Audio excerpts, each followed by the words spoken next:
But we know what happened. I mean, there's no doubt in minds of people who knew her. Tonight's Coin 6 Unsolved. Thursday will mark 16 years since Barbara Waldron vanished. It's also been 8 years since her killer got out of prison, and she's still missing. She's still missing. And tonight, for the first time, we can show you pictures from the crime scene as our Dan Tilkin takes another step in his search for the only man who has the answers about what happened to Barbara.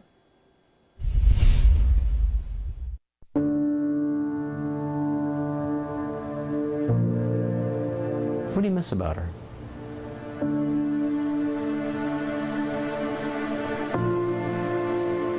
A lot.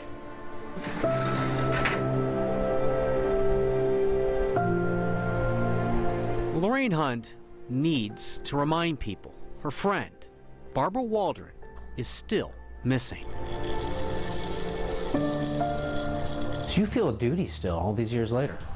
Supreme duty. Yes.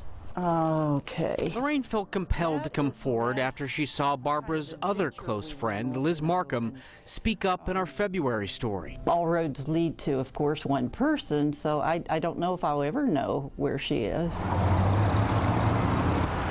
It was May 2002 when the women called police. They couldn't reach Barbara.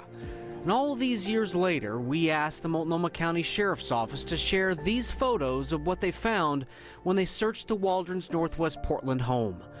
Barbara's red car was in the garage, even though she didn't live there anymore. She had driven back to discuss with her husband, David, the finances of their separation. Detectives searched a pond for her body. Other pictures show a spot of blood on the bedroom wall. And another.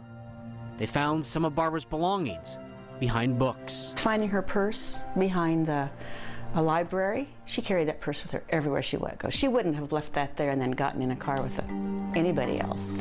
400. But after 3 years of searching, Barbara's family agreed to allow David to plead no contest to her death without having to say what he did with Barbara's body. I do not want to put my family, in particular my children, through the ordeal of a trial. And because of this, I'm pleading no contest to the charge of manslaughter in the second degree.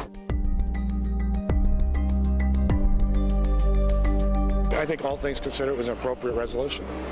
It gives closure for the children, which I think is very important.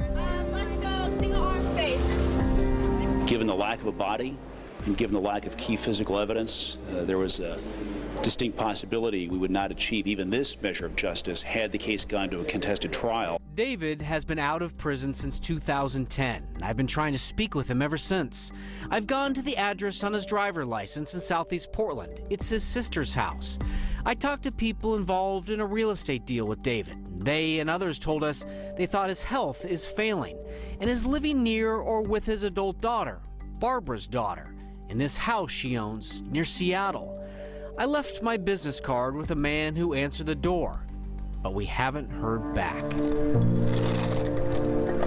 It must be difficult for a family member whose mother has disappeared and the evidence points to the father.